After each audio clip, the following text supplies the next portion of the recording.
As visões da Raven. O futuro vejo sim, só que não. Se você quer ver o futuro... Me conta aí nos comentários o que vocês acharam. O Fefo fez um vídeo explicando o que aconteceu com a estrela da Disney, Raven Simone. Simone, falei errado, né? E a gente vai reagir agora. Pessoas na indústria podem dizer que já trabalharam como atriz, cantora, compositora, apresentadora, dubladora, produtora, modelo, estilista, mas a Raven Simone pode. De Cheetah Girls às visões da Raven, o ícone encantou e emocionou o público com talento, timing pra comédia e uma personalidade que transcendia a TV. Mas você, espectador do Fefoverso, sabe muito bem que a jornada de uma estrela mirim na mídia pode ser bem mais complicada do que o mundo enxerga. Pois então, imagine para uma garota negra e com um corpo que, pro padrão dos anos 2000, era considerado gordo. A vida da Raven foi uma montanha russa e hoje a gente vai falar sobre os altos e baixos dessa lenda do Disney Channel. Domingo é dia de viagem no tempo e eu te convido pra viajar comigo. Eu só vou me apresentar antes, se esse for o seu primeiro vídeo por aqui. Oi, muito prazer. Eu vou viajar com você, Fefo, pra onde você quiser. Fefo Caires, e esse é o Fefoverso, é o nosso mundo pop, onde a gente fala sobre Hollywood, filmes, séries, tretas de famosos, bastidores da fama e muito mais. Se inscreve aí pra ficar por dentro de tudo isso, a gente tá rumo a 500 mil de inscritos. Lindo! E se você puder me seguir nas redes sociais, eu vou ficar muito feliz também. Eu sou @FefoCaires, aparece lá no Insta pra dar uma força. Não é exagero dizer que a Raven já nasceu com os holofotes. Que bonitinha. Algumas pessoas nascem com esse dom, e a Ravenzinha foi uma delas. Os pais da menina perceberam o carisma da filha logo cedo, e quando ela tinha só 3 anos, assinaram um contrato com uma agência especializada em talentos infantis. E deu certo. Antes de completar 5 anos, a Raven já tinha feito mais de 12 comerciais. Que, vamos combinar, é muita coisa. Já tava com a faculdade paga já, né? Que lá nos Estados Unidos a galera tem muito isso, assim, tipo, quando a criança faz essas propagandas, etc., geralmente os pais, eles guardam esse dinheiro e colocam na poupança da faculdade, né? Mano, que preciosa. 5 anos. Lembra aqui no Brasil daquelas crianças que apareciam em todos os comerciais dos anos 2000? Lembro. E elas eram conhecidas como o fulano do comercial de iogurte. A Raven já começou a ter o seu rosto marcado assim, só que na transição dos anos 80 para os anos 90. E às vezes, tudo que você precisa é estar na hora certa e no lugar certo. Perfeito. Naquela época, a Raven fez teste para um filme chamado Ghost Dad, que era estrelado pelo Bill Cosby, mas ela acabou sendo considerada nova demais para o papel. Só que o Bill ficou tão impressionado com o carisma e o timing cômico dela, que decidiu criar uma personagem especialmente para Raven em The Cosby Show, o sitcom dele, que era uma das coisas mais assistidas da TV. Sabe uma coisa? Quando a gente era criança, teve um shopping lá em Manaus, nem existe mais, que tava fazendo propaganda, né? Pra passar na televisão, divulgando o shopping. Eu acho, gente, que era uma campanha de Dia das Crianças, eu não tenho certeza, tá? Eu só sei dizer pra vocês que eu e a Thaísa fomos pra participar da propaganda do shopping. E a gente gravou cena, eu, ela e meus 2 primos. E cada um, tipo assim, falava, quando eu crescer eu quero ser tal coisa, eu quero ser não sei o que lá. Eu não lembro o que eu falava que eu queria ser quando eu crescesse, né? Provavelmente não falei criadora de conteúdo digital, que isso nem existia. Não sei se eu falei que eu queria ser cantora. Sei lá, deve ter falado alguma coisa do tipo. E aí, gravamos. E aí, quando a propaganda foi passar na TV, eu fui assistir toda feliz, né? Toda ansiosa. Tipo, meu Deus, eu vou aparecer na TV, caraca. Gente, me cortaram da propaganda. Foi uma decepção na minha vida. Fiquei muito triste. Porque deixaram a Thaísa e me cortaram. Homofóbica! É que eu e a Thaísa, a gente tem uma relação muito bem resolvida, né? Mas imagina, se tu faz uma dessa com 2 irmãs que vivem em competição, ia ser uma merda, né? E a Thaísa ainda fechava a propaganda, ela encerrava, falando, eu não quero nem crescer. No meio de um monte de bichão de pelúcia, assim, era a coisa mais fofa. Aí me tiraram, gente, da propaganda.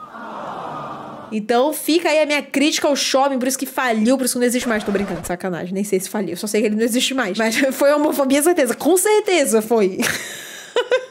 Ai, gente, mas é um trauma que eu nunca esqueci, tá? Que bom que pra Raven foi diferente, porque eu carrego isso comigo até hoje. E a pequena Olivia Kendall, que logo virou uma das queridinhas do público, e você imagina o motivo. Carisma de Raven Simone. A gente precisa fazer um vídeo sobre a história do Bill Cosby, né? Não é a primeira vez que eu cito ele aqui no canal.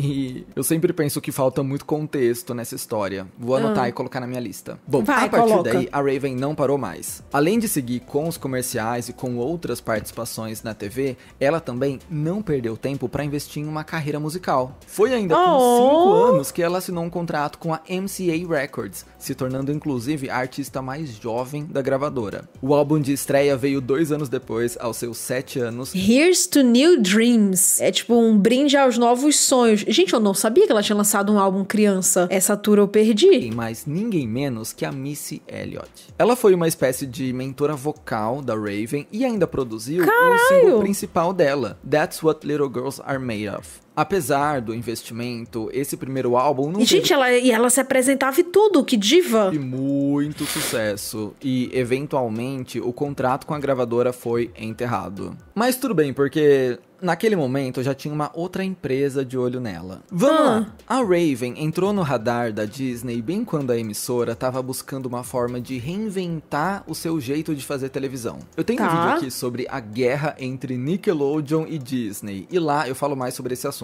mas resumindo, nos anos 90, a Disney queria investir em mais produções com jovens talentosos para fisgar aquelas crianças que ainda estavam entrando na adolescência. Nesse cenário, surgem nomes importantes. Quem que é essa pessoa aqui, gente? Nossa, eu não tô reconhecendo. Você sabe que não é meu forte. Eu sei que essa aqui é Hilary Duff, a Raven. Mas quem que é essa pessoa aqui? Shia LaBeouf, o cara de Transformers. Que? Just do it! O Fefo fala. Ah, perfeito. Obrigada, Rafa. Shia LaBeouf, Hilary Duff e Raven. Shia LaBeouf. Nossa, esse nome não me é estranho.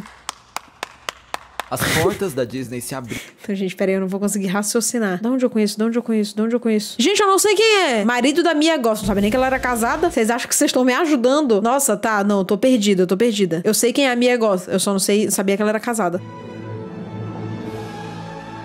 1999, no filme Zenon, a Garota do Século XXI, que foi exibido pelo Disney Channel e bateu recorde. Não, gente, eu nunca assisti Transformers. Fiquem com essa informação. Just do it! A Garota do Século XXI, que foi exibido pelo Disney Channel e bateu recorde de audiência na época. Aqui, Olha a só. Raven ainda não era protagonista, mas já tava roubando cena. E a gente tá falando da Disney porque foi lá que a Raven construiu seu legado, mas a essa altura do campeonato, ela já tava em tudo. Em filmes como Dr. Dolittle e Dr. Dolittle 2. Mentira que ela participa desse filme. Ela seu segundo álbum, o Undeniable, que vendeu pouco, mas rendeu uma turnê com o NSYNC, então beleza. O quê? Fez turnê com o NSYNC. Pô, gente, o NSYNC era estourado na época. Cara, mas peraí. Ela participa de Dr. Dolittle, gente. Nossa, eu assisti muito esse filme na infância. Como eu nunca fiz essa associação na minha cabeça? Ela tava lançando seu segundo álbum, o Undeniable, que vendeu pouco, mas rendeu uma turnê com o NSYNC, então beleza. E em séries como Muito foda. Eu, a Patroa e as Crianças e por aí vai. Dava pra sentir que essa garota tinha futuro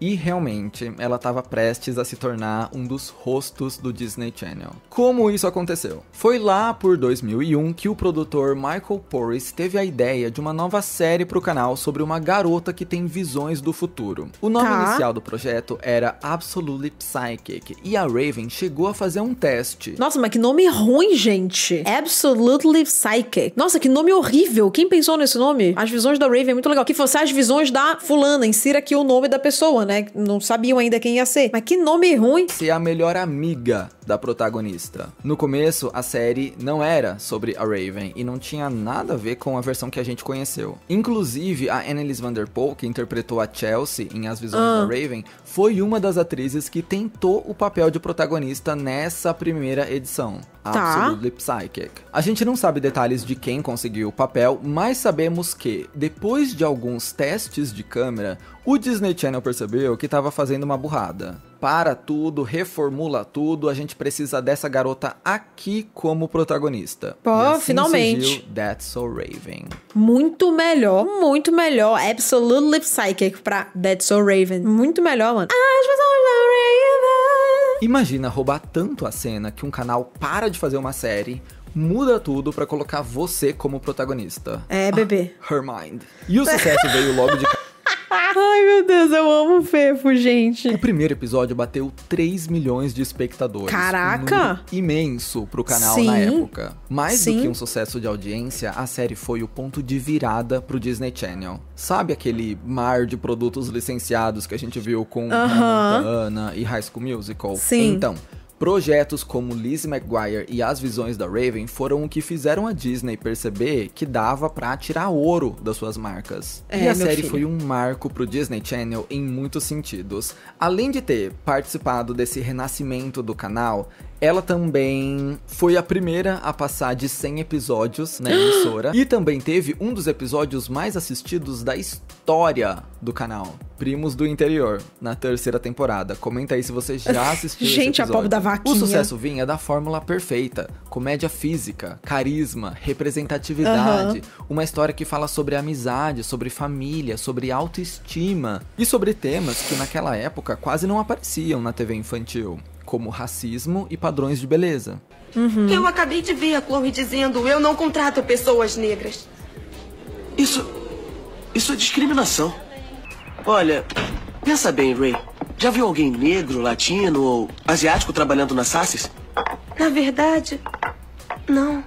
Eu não acredito que as pessoas ainda tenham tanto preconceito. Pois tem, Chelsea. Mas por trás de todo esse glamour, tinha Muito uma foda, outra tá? história. Você lembra como era a representatividade nos anos 2000? É horrorosa, né? Os anos 2000, gente, ainda bem que ficou... Quer dizer, eu ia falar ficou no passado, né? Como se muita coisa que tava lá, muita coisa podre que tava lá não tenha vindo com a gente até 2025. Mas vocês entenderam o que eu quis dizer. Era horrível. Um dia desses eu vi no Instagram, apareceu pra mim uma propaganda. Ah, propaganda do começo dos anos 2000. Propaganda não, desculpa, era uma matéria de jornal de 2000, 2001, sei lá. E, mano, tipo, as coisas que falavam, assim, que era aceitável, era surreal pensar que isso passava na televisão, tipo assim, mano, sabe? De boa. Falando, porque você imagina essa mulher gorda sendo garota propaganda da marca tal. E era, tipo, entrevistando as pessoas na rua. E as pessoas falavam, nossa, não, nunca. E eu fiquei abismada vendo isso, porque era isso. Isso passava na televisão, era a coisa mais normal do mundo, sabe? Que bom que a gente tá evoluindo como sociedade. Eu sei que às vezes parece que não, mas acredite, gente, já foi pior. Primeiro, que se tinha alguma representatividade, era difícil fugir dos estereótipos. Exatamente. Segundo, que o padrão de beleza era branca e com ossos aparecendo. Então, imagina crescer nesse ambiente sendo uma menina preta, fora dos padrões e com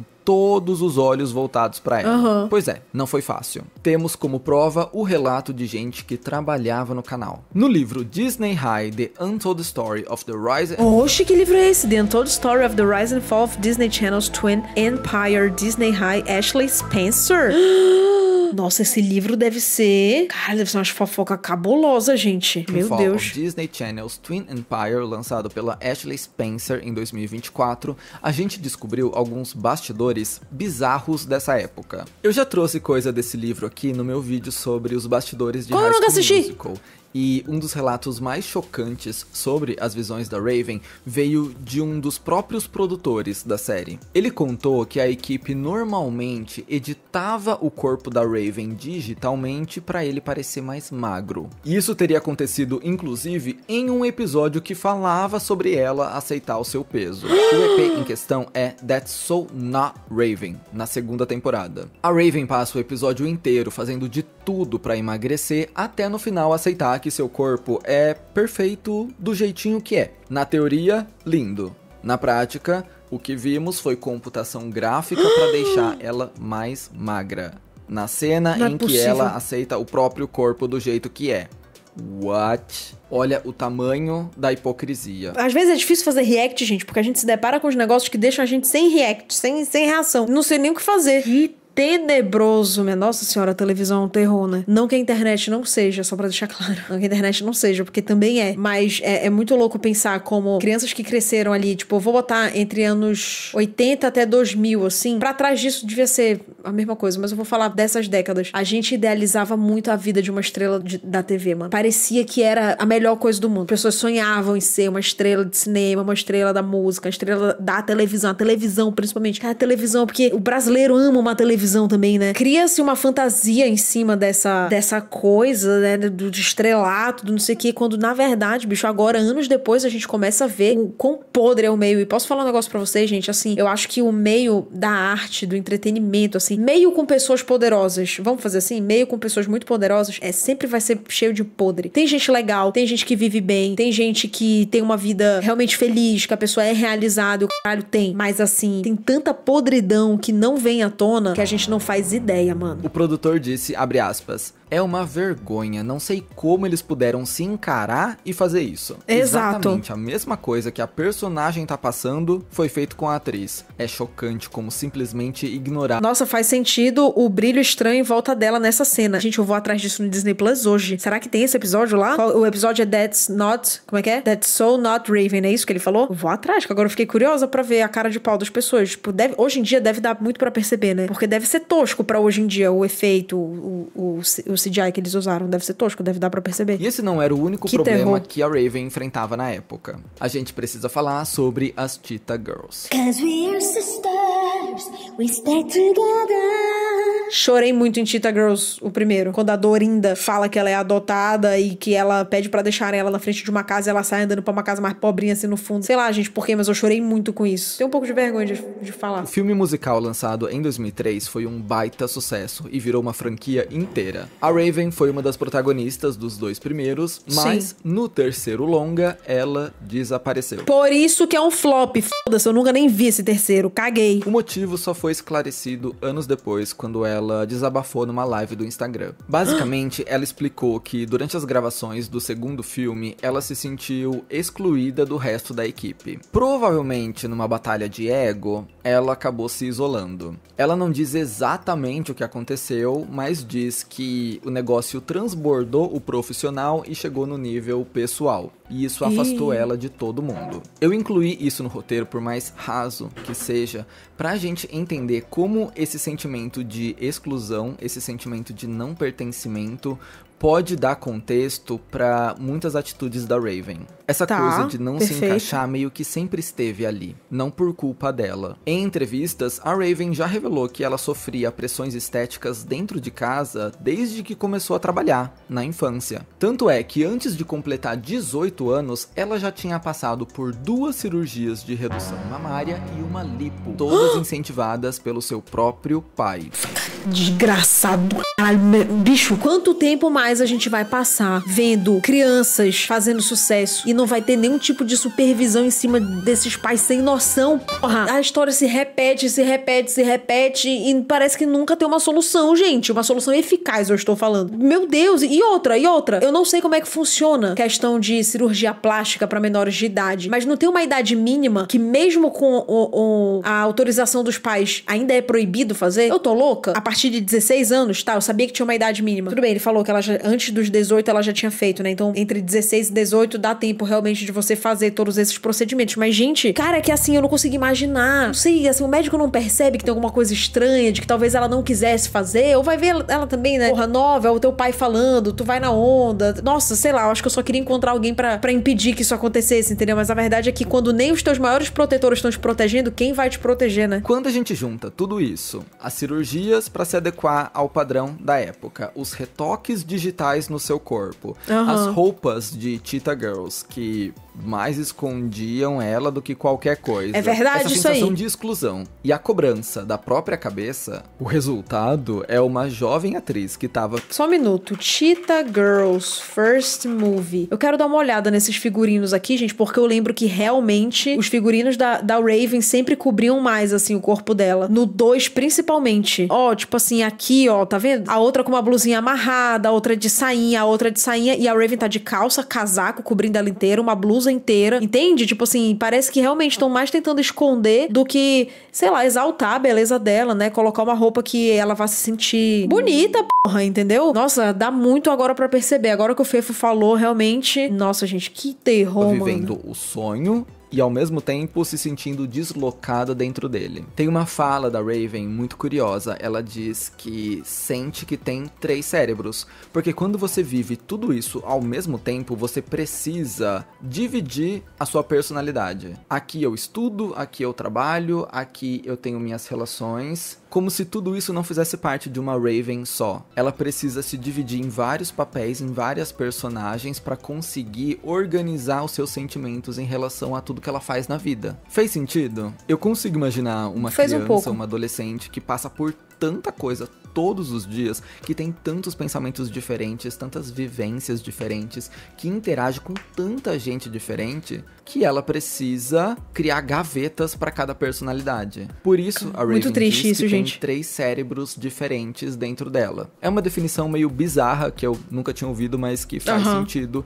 nesse contexto de Child Star. E pra mim, tudo isso é um grande exemplo de quando a indústria cria um problema que não consegue resolver. Porque eu tenho certeza que quem assistia às visões da Raven e amava não poderia se importar menos com a barriguinha da Raven, sabe? Sim, total. Inclusive, a série foi um sucesso justamente por causa da identificação das pessoas com essa personagem. Sabe o que é muito maluco? Que a indústria, ela cria um padrão que ela escolhe enaltecer e, eventualmente, esse se torna o padrão de beleza. Começa a fazer sucesso e eu tô lembrando agora de quando a gente vai ver filmes, tipo assim, da década de 50, de 60. Quem eram as estrelas, sabe, daquela época? A época de ouro de Hollywood, que o povo adora falar e tal. Parecia que era todo mundo igual. E tu vai ver isso se tu abre uns reality shows assim, né? Hoje em dia eu sinto que a galera tenta ser mais inclusiva, a galera da produção. Mas se a gente voltar ali pros anos 2010 pra trás, assim, tu vai ver, existia um padrão e todo mundo era igual. E era isso que fazia sucesso. Mas era isso que fazia sucesso porque era a única coisa que tinha pra ver. Aí tu pega, coloca uma pessoa que representa a maior parte da... Porque eu garanto pra vocês, gente, que tem muito mais gente que vai se identificar com uma pessoa que não tem um corpo padrão, sabe? Uma pessoa que não tem o cabelo loiro, liso,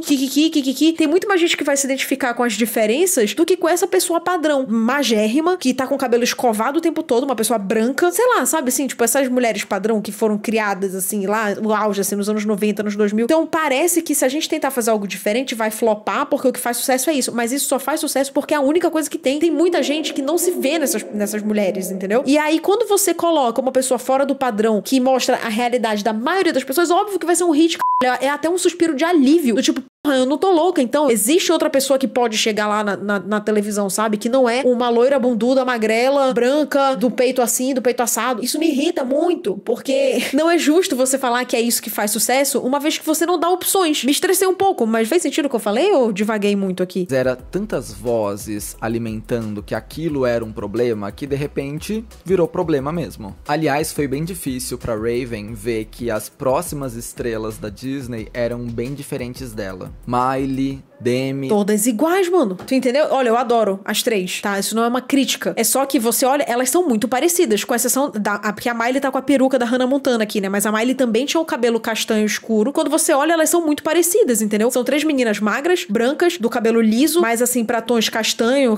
escuro. Elas são praticamente iguais. Não quero tirar o mérito das meninas, tá, gente? Porque as 3 são muito talentosas. Mas eu tô querendo dizer que assim... Ai, nossa, é que elas fazem muito sucesso. Se você não dá outra opção, todo mundo vai achar que só é possível fazer sucesso se você for branca, magra, do cabelo liso, do cabelo assim assado. Por quê? Porque não tem outra pessoa fazendo sucesso, entendeu? Então é disso que eu tô falando. Elas são, tipo, muito parecidas, sabe? Tipo, assim, né? Falando de características, eu digo. A emissora parecia investir tanto em artistas brancas e magras que pra Raven só sobrava pensar que ela era o erro mesmo. Onde a fábrica dá uma escorregada e produz uma coisa com defeito. Porque ninguém mais aqui se parece comigo. Eu sou o ponto fora da curva. Sem falar que todo o investimento da Disney na Hannah Montana bateu na Raven. Recentemente, ela confessou numa entrevista que... Gente, só um PS, eu acho esse corte de cabelo dela é o meu favorito dela. E olha que a Raven já teve muitos cabelos, mas esse aqui eu acho que casou tanto com ela, ela ficou tão linda com esse cabelo platinado baixinho. De uma nova geração, foi um baque pra ela, abre aspas. Eu era famosa desde os 3 anos e já tinha feito vários programas de TV antes de As Visões da Raven. A Disney sabia disso, mas nunca usou o meu histórico para construir uma marca ao redor do meu nome, como fez depois com tantas outras garotas. Quando essas novas estrelas chegaram ao canal e usaram a plataforma para alavancarem suas carreiras, eu já estava ali com 18 anos, lidando com meus próprios problemas, cor de pele, peso, os limites que impunham a mim, inclusive lidando com o Orlando, colega de elenco dela na época, bem problemático. Então, na minha cabeça, rolava aquele, mas que como assim tá tudo indo tão rápido pra elas, sendo que eu ralei tanto? E obviamente, na época, era porque a Hannah Montana era magra, branca e já tinha a base toda estruturada. É claro que isso não exclui o que aconteceu com a Miley, com a Demi, com a Selena. Exatamente, até porque a gente sabe que a Demi foi uma pessoa que sofreu muito com padrão de corpos. A gente sabe disso, já teve inúmeros documentários e relatos dela sobre isso, então não é pra invalidar o que elas passaram, tá? É só focando na história da Raven. Raven ainda enfrentava uma questão bem pessoal, a sua sexualidade. Desde os 12 anos, ela já sabia que gostava de garotas, mas sentia que não podia contar pra ninguém. Em entrevista ao E, ela relembrou: olho pra trás e penso, uou, então você gostava de garotas. Mas eu não queria contar pros meus pais. Não podia falar em voz alta. Como assim a Olivia do The Cosby Show é gay? Isso era loucura. Eu tinha um seriado número 1, álbuns musicais, turnê com NSYNC. A minha lista de desejos estava completa aos 18 anos. Eu não queria lidar com essa questão, mas isso foi corroendo minha alma. Foi só em 2013 que a Raven se assumiu publicamente, celebrando a legalização do casamento. Cara, em 2013, gente. Quantos anos ela tinha em 2013? De que ano que ela é? Ela é de 85. Quantos anos ela tinha, gente? Em 2013, quantos anos ela tinha? 95, 10, 2005, 20, 2015 ela ia ter 30, então ela tinha 27. Então ela tinha 27 anos em 2013. Não, 27, acertei, cara. Acertou, miserável. Entre pessoas do mesmo sexo nos Estados Unidos, com um tweet que dizia: finalmente posso me casar, eba! E em 2020, ela se casou com a Miranda Mayday numa cerimônia íntima. A Raven tem defendido a causa LGBTQIAP+, desde então. Ela ainda é casada? Organizando um protesto dentro da Disney contra uma lei da Flórida que proibia discussões sobre identidade de gênero nas escolas. Mas eu acho que ter tantos problemas Olha o gatinho do FIFA, ó o gatinho, ó o gatinho. internos sobre a sua identidade afetou a Raven de um jeito que ela não esperava. Por exemplo, ela deu uma entrevista pra Oprah em 2014, que deveria ser aquela conversa exclusiva e emocionante sobre sair do armário. Lá, a Raven deu algumas falas que repercutiram bem negativamente na internet. Ela disse que não queria ser rotulada como uma pessoa gay, e sim como um humano que ama outro humano. Isso porque ela não queria se conformar com os rótulos da sociedade. Ela não queria até ser chamada de afro-americana. Ela queria ser chamada apenas de americana. Já entendeu pra onde foi a conversa, né? Já entendi. As redes sociais pegaram fogo com comentários do tipo: ela se assumiu gay, mas a gente não pode falar a palavra? O que tem de errado em falar o que é? Ah, então ela não se considera afro-americana? Ela está negando sua negritude? E por aí vai. A Raven contou recentemente que ficou muito frustrada na época, porque ela achou que essa entrevista ia ser o seu momento de liberdade. E na realidade jogou o nome dela na lixeira. Mas como eu falei, eu acho que a Raven cresceu com muito medo de deixar as pessoas dizerem quem ela é. Então ela se sente mais confortável tirando esse poder dos outros. Tirando os rótulos que podem dar pra ela. Vou deixar ele terminar de falar e eu tenho uma coisa pra acrescentar. Seja como maldade. É uma cicatriz, talvez. Tem uma coisa que é o seguinte. Eu não posso falar por todo mundo, né? Mas eu vou falar um pouco da minha vivência brevemente. Quando eu me entendi uma mulher lésbica, eu tinha 21 anos. Foi o período em que eu mais busquei ficar padrão. Assim, eu ia muito pra academia. Foi a minha época mais disciplinada de academia. Eu tinha meu cabelo, né? Meu cabelo comprido. Então eu passei a cuidar muito do meu cabelo pra ele estar sempre liso, hidratado. Eu passei a cuidar muito da minha pele, coisa que eu não fazia antes. Se eu mostro foto minha dessa época pra vocês, ai, ela era tão feminina, ela era tão... Porque na minha cabeça era tipo assim, claro, gente, que na época eu não tinha consciência disso, tá bom? Eu ganhei consciência disso depois de muitos anos no meu processo de terapia. Hoje eu entendo que na época o meu movimento foi, entendi que sou uma mulher lésbica, mas não quero cair no estereótipo que me foi mostrado a vida inteira, então eu vou pro caminho oposto, a tendência que eu tenho, tipo assim, eu sempre quis ter cabelo curtinho, eu sempre quis usar roupa que não era considerada uma roupa muito feminina, só que eu fiz a curva, eu comecei pra outro lado, porque ser lésbica tudo bem, mas até aí também ficar mostrando pro mundo, não, né? Eu quero causar o choque, eu quero que quando as pessoas saibam, eu quero que elas fiquem chocadas. Eu fiz esse movimento, porque eu não tinha recurso na época mental de entender o que eu estava fazendo. Hoje eu entendo, era um grande mecanismo de defesa meu, porque se naquela época, gente, com 21 anos de idade, morando em Manaus, depois de entender minha sexualidade, eu tivesse abraçado por completo quem eu realmente sou, o que eu gosto e tudo mais, eu tivesse, sei lá, cortado meu cabelo, mudado meu estilo de me vestir,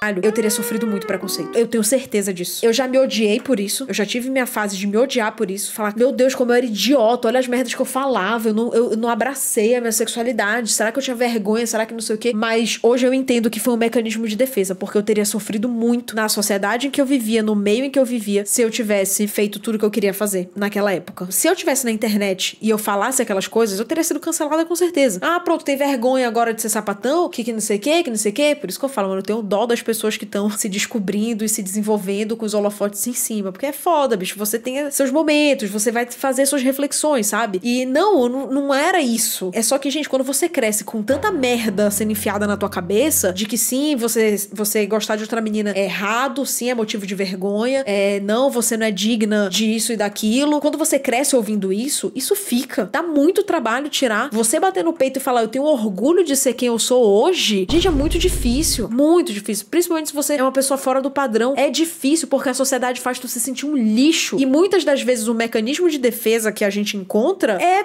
dar pra sociedade o que ela quer. Tipo, olha, eu não posso te dar ser uma menina hétero, mas eu posso pelo menos tentar me encaixar no padrão. Entende? Tipo, é um movimento muito inconsciente. Muito inconsciente. Mas é um mecanismo de defesa de muitas pessoas. Então, assim, obviamente eu não tô falando em relação ao comentário dela sobre ser afro-americana e tal, até porque não é nem meu lugar de fala. Eu tô falando em relação ao que ela falou sobre a sexualidade dela, que é um lugar que eu tenho a minha vivência com a minha sexualidade e que eu vou passar um pouco de pano pro que ela falou, porque, bicho, as coisas que ela deve ter escutado a vida inteira, sabe? Assim, a pressão que ela deve ter sofrido, isso mexe com a cabeça da pessoa. Então, sim, você vai tentar encontrar maneiras de se defender de algum jeito. E eu acho muito escroto você cobrar de uma pessoa de 20 e poucos anos que ela tem uma maturidade que você só adquire realmente, mano, sei lá, vivendo ou fazendo muita terapia, ou não sei, assim. Hoje eu tenho muita empatia pela Jéssica que eu era quando eu descobri minha sexualidade. Eu tenho vontade de voltar no tempo e me abraçar, me pegar no colo e falar, meu amor, tá tudo bem, sabe? Tá tudo bem, ninguém vai te machucar, eu tô aqui. Mas eu não tive isso.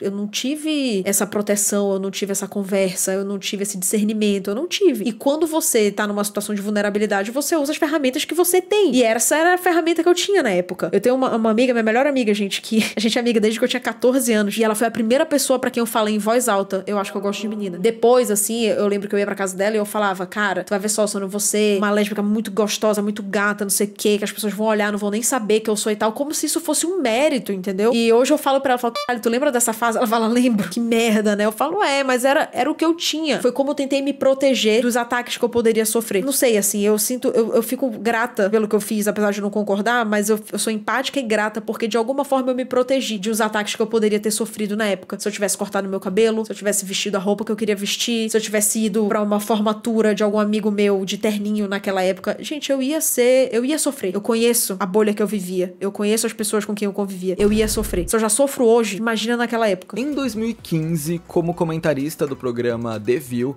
a Raven gerou outra polêmica ao comentar o caso de uma estudante negra que foi agredida por um policial branco numa sala de aula. Apesar de condenar a violência policial, a Raven disse que a estudante deveria ter obedecido às regras da escola, pra isso não ter acontecido. Essa fala gerou muita revolta. Ai, é foda. Porque a internet entendeu que ela tava buscando uma justificativa pra agressão. Na época, rolou até uma petição com mais de 100 mil assinaturas pedindo pra ela sair do programa. O que rolou só no ano seguinte, 2016, para ela poder focar na produção do spin-off de As Visões da Raven, A Casa da Raven. Fez muito bem pra ela sair do The View. Ela não gostou nada. Nossa, eu sabia que tinha rolado alguma polêmica em relação a ela, só que eu não lembrava o que era. E eu tô falando de uma mais recente, assim, não tô falando dessa quando ela tava com o cabelo colorido lá da entrevista da Oprah. Essa daí eu acho que passou batido por mim, gente, 2013 era? Acho que passou batido, mas eu sabia que tinha alguma polêmica envolvendo o nome dela, eu não lembrava o que era. Aliás, não é nem que eu não lembrava, eu não sei se eu sabia que era isso. Dessa experiência e já falou que nunca mais vai apresentar um talk show na vida. Ela vivia brigando com o pessoal de lá também, foi caótico. E não vou mentir, ela falou umas coisas bem problemáticas nesse programa, tá? Vou deixar aí pra vocês verem. Can we take back racist and say discriminatory? Because I think that's a better word. Yes, it is a much better That's a better word. And I am very discriminatory against words like the ones that they were saying in those names. I'm not about to hire you. Ai, gente. If your name is Watermelon Andrea. It's just not gonna happen. I'm not gonna hire you. No, is that me? Is that me? No, is that me? Is that me? Em capítulo The View encerrado. Puta que pariu. O controverso veio já nessa nova série, A Casa da Raven. Aí não tem o que falar. Eu sinto que eu preciso fazer esse adendo, gente, porque tem muita gente tapada que não tem capacidade de interpretação, então eu preciso explicar. Todo o meu discurso pra compartilhar minha experiência, pra justificar por que eu achava que ela não tinha feito por mal, era em relação àquilo lá, tá? Não vou interpretar isso como se eu estivesse passando pano pra tudo que ela falou. Tem que explicar, porque tem gente que é abestalhada, que vai falar, nossa, a Jéssica defendeu tudo que a Raven falou. É mentira. Assiste o vídeo direito. Acompanhava a nossa visionária como mãe solteira e abordava temas familiares com um bom humor, o que fez a série ser bem recebida pelo público. But a atriz se envolveu em uma nova polêmica ao dizer que preferia que a personagem continuasse heterossexual, sem fazer uma referência à sua própria identidade. Abre aspas. Raven Baxter é uma personagem que eu tenho orgulho de interpretar, mesmo sendo hétero e cis. E tudo bem, deixa ela ter o momento dela. Alguns fãs criticaram essa decisão da Raven, dizendo que agora, como produtora, ela perdeu a oportunidade de dar mais visibilidade à causa. Verdade, eu concordo. Vou ter que concordar com o público agora. Mesmo assim, ela segue a sua parceria com a Disney. A Raven anunciou no ano passado um novo spin-off da franquia, chamado Alice in the Palace, com estreia prevista ainda para esse ano. Mas a gente nem tem muita informação, viu? Talvez tenha virado lenda urbana. Conclusão. A Raven é, sem dúvidas, uma das figuras mais controversas que já passou pelo Disney Channel. Mas isso não muda o impacto que ela teve na televisão infantil. Sim. Ela abriu caminho para outras meninas negras brilharem e deixou sua marca como atriz, cantora, dubladora, produtora e ícone da cultura pop. A verdade é que crescer na frente das câmeras é difícil. Sim. E a Raven não é exceção. Ela também teve os seus buracos na estrada, mas eu acho que, no final das contas, essa é uma história sobre autoconhecimento, sobre combate ao preconceito e sobre trabalho duro. Porque essa mulher trabalha desde os 3 anos de idade. Total. Mas e aí, o que você achou da história da Raven Simone? Você imaginava que ela tinha passado por isso tudo? Comenta a sua opinião aí embaixo. Eu espero que você tenha gostado. Excelente vídeo, toma meu gostei, fefo. Isso é uma coisa que eu tava conversando com uma amiga minha que é roteirista, e ela tava falando da dificuldade que é quando ela tenta colocar um casal de mulheres em alguma, sei lá, em alguma novela, em alguma série, em algum filme, alguma coisa. Que é muito complicado, gente, é muito complicado. Porque sempre vão problematizar, nunca vai ser, não, mas eu acho que não casa muito com a história, sempre vão ter 1000 argumentos pro que no fim do dia, na verdade, só é preconceito, tá? E ela rala muito pra tentar colocar, e é muito difícil. Então, assim, no momento em que você tem esse poder nas suas mãos, você sendo uma pessoa LGBT, você tendo esse poder nas suas mãos, sendo produtora da série, tu não vai puxar essa, entendeu? Pra colocar essa representatividade, eu concordo com a galera. Eu acho que perdeu uma oportunidade de ouro, ainda mais que todo mundo sabe que ela né, já se assumiu publicamente, então, assim, eu acho que seria incrível. Isso é uma representatividade que faria todo sentido, sabe? Assim, então eu concordo, eu acho que você tendo a oportunidade de fazer pela sua comunidade, faça, pelo amor de Deus. Se for bem escrito, se for bem feito, tudo vai fazer sentido, sabe? É muito mais sobre você poder fazer. Me conta aí nos comentários o que vocês acharam de toda essa história da Raven, e lembrando, live toda quarta-feira à tarde no meu canal principal lá no YouTube.